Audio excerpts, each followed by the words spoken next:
Super Crack Estrella presenta Charles Manson, el satánico que aprendió a hipnotizar. Charles Manson, el cienciólogo satánico que aprendió a hipnotizar en la cienciología. La historia nunca es como lo la cuenta la élite satánica. Por ejemplo, el asesino más célebre del siglo XX, Charles Manson, tiene muchos secretos e interrogantes que nos hace pensar que pudo estar en el Festival de la Bestia del año 1953 a la edad de 19 años. Como cienciólogo, a los seguidores de mi canal no hace falta que les explique qué es el Festival de la Bestia, así que repito, la historia nunca es como la cuentan. Por ejemplo, ¿sabías que Charles Manson se afilió a la iglesia de la cienciología? Allí aprendió a hipnotizar, y créeme, era muy bueno hipnotizando. Como miembro de la cienciología es más que seguro que estuvo en el Festival de la Bestia del año 1953, pero ¿por qué Charles Manson mandó realizar ese crimen hacia la mujer y amigos del director Roman Polanski?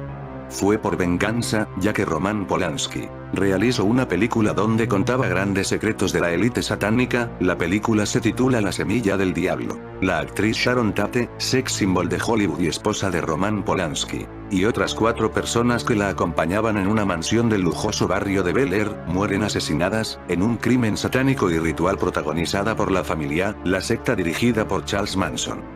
Desvelamos las claves de la macabra matanza, que aterrorizó a los vecinos del barrio de las estrellas. La historia de esta realidad Matrix es tan escabrosa que si la gente supiera en qué mundo vive no podría soportarlo. Que su propia madre lo vendiera a una camarera por una ronda de cervezas tuvo que dolerle y marcar de por vida a un joven Charles Manson, que ya desde niño se sintió excluido de la sociedad. Si no hubiera sido por un tío suyo, que fue a buscarlo para traerlo de vuelta a casa, el pequeño hubiera acabado con una desconocida. Imaginemos por un momento el calado emocional de la situación y las posteriores repercusiones en la vida de Manson. Nada justifica la violencia, pero es curioso que la mayoría de criminales tienen un punto en común: los problemas en la infancia. Llevado por una necesidad irrefrenable por destacar algo que de joven solo consiguió a través de los delitos que perpetraba, Charles se autoproclamó líder de una de las peores sectas que ha dado Estados Unidos. Se hacían llamar La Familia. Muchos les recordarán por los asesinatos que cometieron en 1969, cuando de una manera salvaje acabaron con la vida de 5 personas, entre ellas Sharon Tate, esposa del director de cine Roman Polanski. La noticia dio la vuelta al mundo y el rostro de su gurú se grabó a fuego en nuestra memoria. The Beatles inspiraron, sin quererlo, aquella masacre. La infancia de Charles Milles Manson, nacido el 12 de noviembre de 1934 en Cincinnati, Ohio, discurrió lejos del seno familiar. De hecho, se la pasó viajando en compañía de una tía suya, una beata muy preocupada por el pecado. Su madre, una joven prostituta de 17 años llamada Kathleen Maddox, permaneció en la cárcel hasta que él cumplió 8 años. La habían detenido por robo y agresión. De su padre jamás se supo. Durante su ausencia, su tutora legal, que enjuiciaba todo comportamiento pecaminoso, educó a Manson en la rectitud y el misticismo. Sin embargo, cuando la madre salió de prisión y regresó junto a su hijo, la vida de este cambió por completo.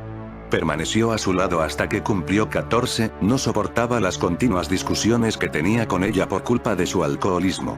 Así que cuando reunió el dinero suficiente para poder independizarse, el robo fue su única salida. Se marchó de casa, empezó a cometer multitud de delitos, principalmente robos de vehículos y asaltos a establecimientos, aunque también participó en alguna estafa con cheques falsos. No tardaron en detenerlo y en enviarlo a prisión.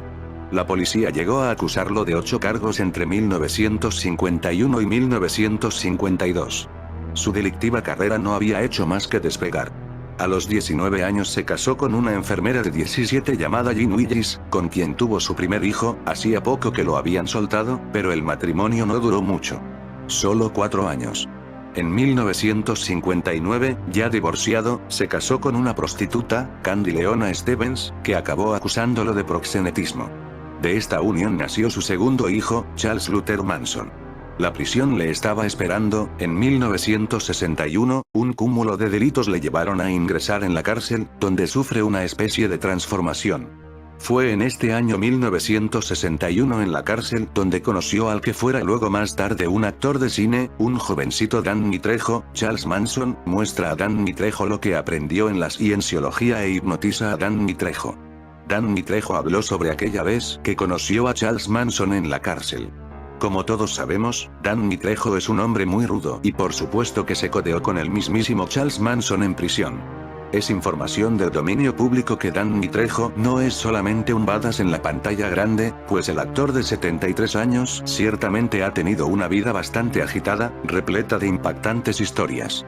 Una de ellas es cuando conoció a Charles Manson mientras cumplía su tiempo en prisión.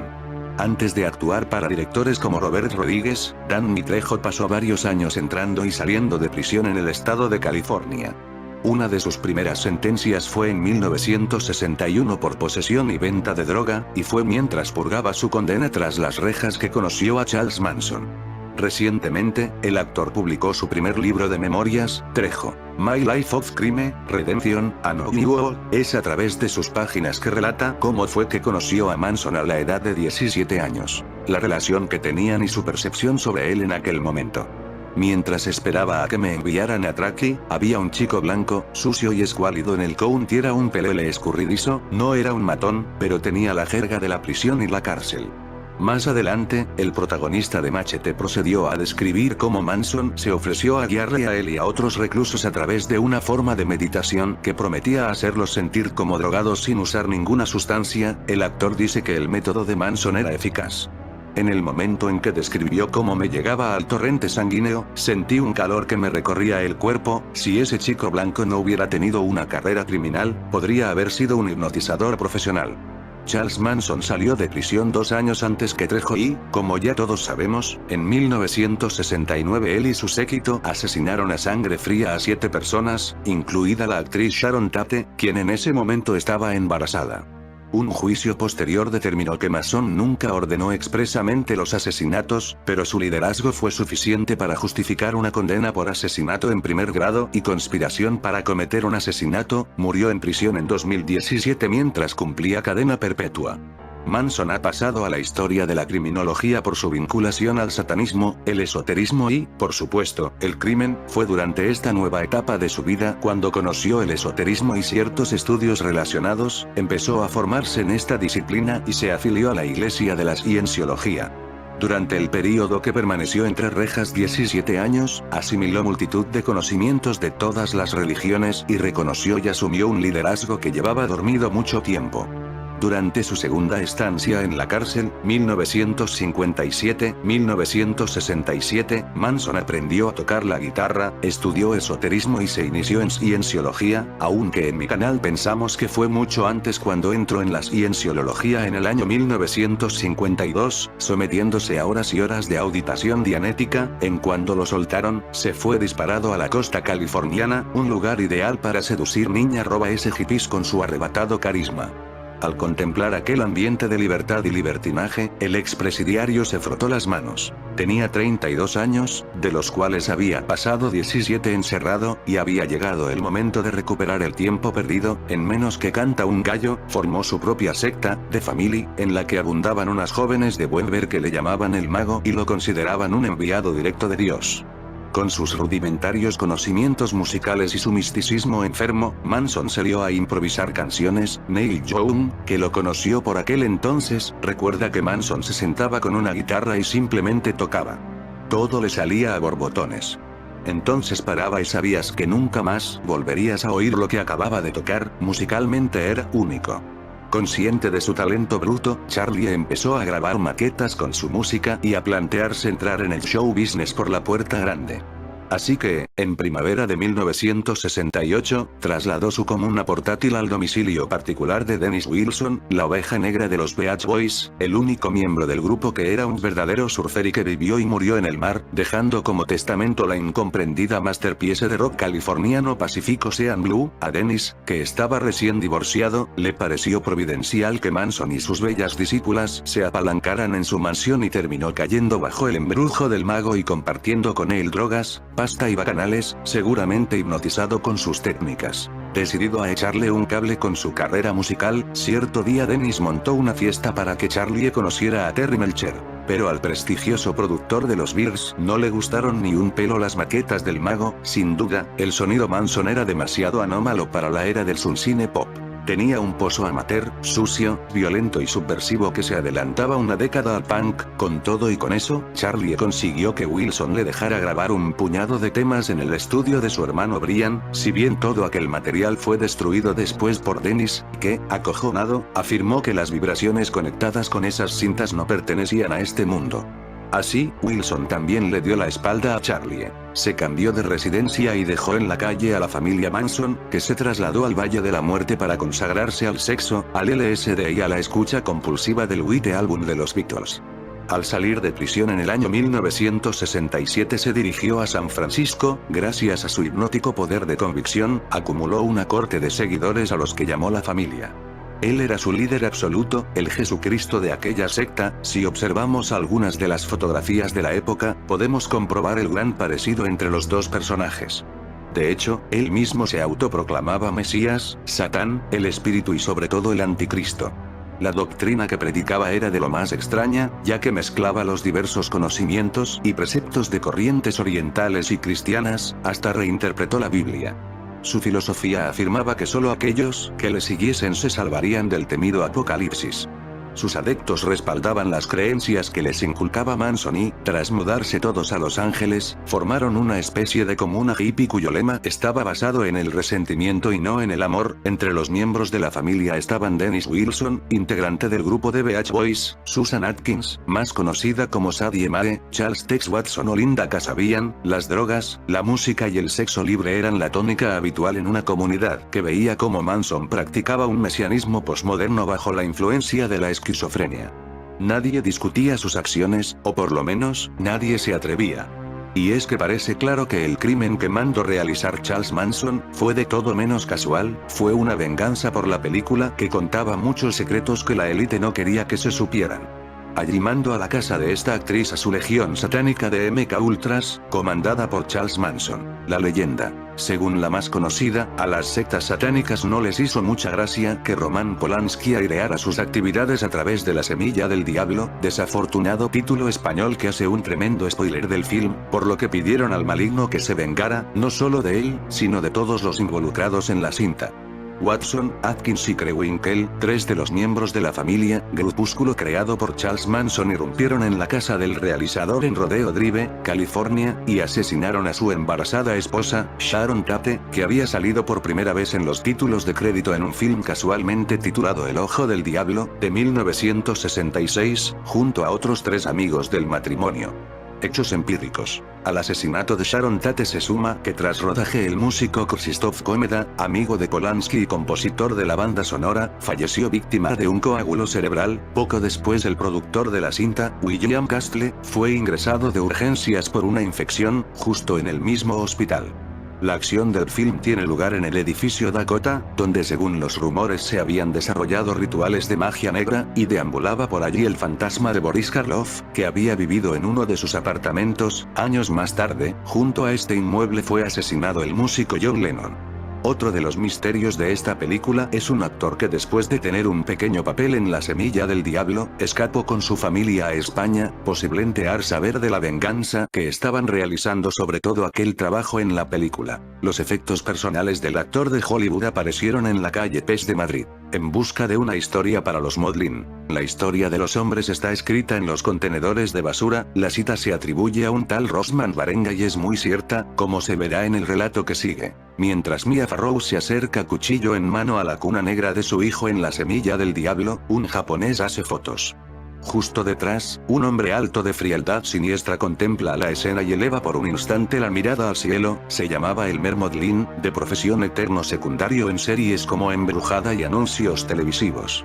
Aquella fue su primera gran película, en cuyos créditos ni siquiera apareció. 35 años después, en junio de 2003, sus fotos, cartas y vídeos familiares aparecieron tirados en plena calle Pes de Madrid, los restos del naufragio de una excéntrica familia norteamericana que llegó a España a principios de los 70 buscando la fama y se extinguió. El director Sergio Otzman ha buscado entre todas esas fotos la historia del actor que en 1969, un año después de filmar el clásico de Polanski, decidió venir a España con su mujer, la pintora Margaret Modlin, y su hijo Nelson persiguiendo un éxito que les era esquivo. De su paso por el mundo hoy quedan aquella escena con Mia Farrow, algún vídeo casero y esas fotos arrojadas en la calle. Son personas que hipotecaron sus vidas en busca de la fama y la posteridad, irónicamente, todas sus cosas aparecieron en la basura para que unos desconocidos las reconstruyesen.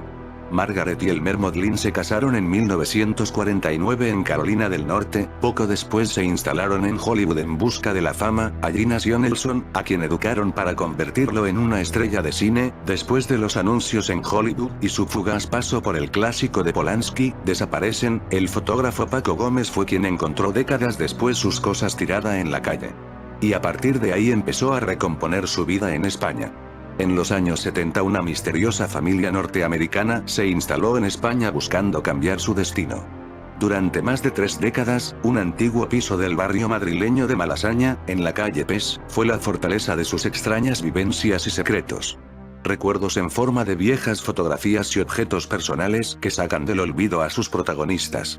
Elmer, Margaret y su hijo Nelson Modlin, un relato trágico, una historia maldita de una familia de artistas, que desde sus orígenes parecieron estar evocados al fracaso. La historia de los Modlin llega a mí porque me encuentro sus pertenencias tiradas en la basura un día de junio del año 2003, no es común ver fotografías enteras, sin romper, y encima de gente semidesnuda, haciendo la cruz, montando un caballo imaginario. Eran fotografías muy extrañas, continúa Paco Gómez. Unas curiosas imágenes que parecían transmitir un simbolismo oculto, un mensaje cifrado cuya respuesta estaba en los cuadros de la matriarca de la familia, Margaret Modlin, volcada en la creación artística como si de una extraña obsesión compulsiva se tratase. Una familia extravagante y que apenas abandonaba su hogar, eran distintos, vestían de negro, muy solemne y llamaban la atención, afirma Luis Herrero, amigo de la familia. En ocasiones la relación que esta insólita familia mantenía con lo apocalíptico y la muerte parecían tener tintes de otro mundo, un vínculo singular que también hace su aparición en el clásico de terror La Semilla del Diablo, donde Elmer, antes de viajar a nuestro país, participó de actor secundario.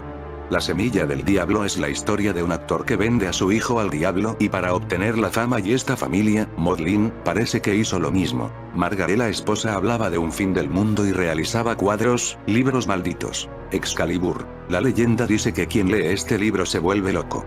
El autor estadounidense L. Ron Hubbard escribió esta historia inspirado por los 8 minutos que, según decía, permaneció muerto en mitad de una operación que le realizaron.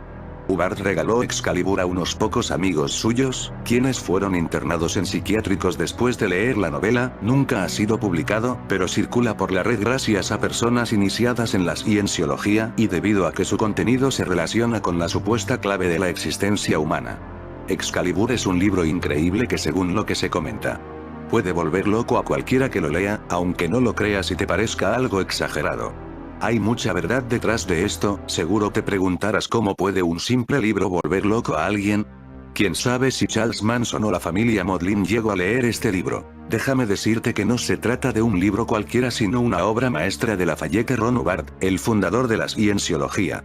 Los seguidores de las doctrinas de Hubbard dicen que este libro fue inspirado por Hubbard cuando estuvo declarado clínicamente muerto durante una operación. El día de hoy te hablaré sobre este libro y el cómo puede volverte loco. Excalibur guarda entre sus páginas el horror de la locura para quien se atreve a leerlo. Los locos son, en cierta medida, víctimas de su imaginación, en el sentido que ésta les induce a quebrantar ciertas reglas cuya transgresión define la calidad del loco. Fuente: Manifiesto del Surrealismo, 1924. Es posible que un libro cause tanto desorden mental, emocional y logre desestabilizar a todo aquel que lo lea. Pero, esto hace que surjan las preguntas de si es real. ¿Será cierto lo que causa en aquellos que se atrevieron una vez a leerlo? ¿Serías capaz de leer Excalibur después de todas las advertencias? Por otra parte, ¿qué fuerza sobrenatural sería capaz de causar que una persona se suicide?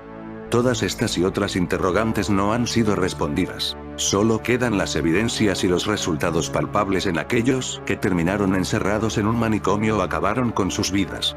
Excalibur ha sido objeto de confabulaciones, fantasías, psicosis colectivas y desinformaciones, al igual que el Necronomicon. A pesar de todo lo que se comenta, el libro es real y solo algunos miembros elegidos de la cienciología pueden tenerlo. Se dice que el libro Excalibur contiene las respuestas a preguntas que todos llegamos a hacernos en algún momento de nuestras vidas: ¿quiénes somos realmente? ¿De dónde venimos? ¿A dónde vamos? ¿Existe un Dios? ¿Cuándo comenzó el mundo? Este libro trata de abarcar grandes temas y dar grandes respuestas, pero ¿tienen acaso algún fundamento? Los seguidores de Hubbard cuentan que la obra circuló entre los amigos más cercanos al autor, y que después de haber leído el libro, fueron víctimas de una especie de locura y o frenesí desmesurado. Todos fueron ingresados en diferentes manicomios y en consecuencia, Excalibur nunca fue publicado y trató de ser ocultado el escándalo. Hubbard aseguró que en una ocasión, un hombre le compró un manuscrito y cuando lo leyó se suicidó. Asegura también que un editor literario se encontraba sentado en una oficina esperando a que un lector le diera su opinión sobre el libro y que éste se lanzó por la ventana. Hace 75 millones de años un soberano galáctico llamado Xenu confinó en la Tierra a los tétanos, malvados espíritus que hasta nuestros días infectan las psiques de los hombres, causando males que solo pueden curarse con mucho dinero y sesiones de clarificación. Esto, que podría parecer un mal cuento de ciencia ficción, Hubbard, de hecho fue un escritor de ciencia ficción que nació en Nebraska en 1911, y con el fin de captar adeptos, vemos que mezcló la fantasía de sus novelas con la realidad, dando origen a este mito que es el postulado fundacional mismo de la Iglesia de la Cienciología, una secta que por medio de amenazas y extorsiones, ha construido un imperio económico conquistando a estrellas de Hollywood, empresarios y políticos de todo el mundo. Tom Cruise, Dustin Hoffman, Nicole Kidman, Oliver Stone, Constantin Costa Gravas, Larry King, Mario Puzo, Aaron Spelling, Gore Vidal, todos comparten fama y fortuna, pero además un lugar en la Iglesia de la Cienciología. En fin amigos de Supercrack Estrella, si el video te gustó pulgar arriba.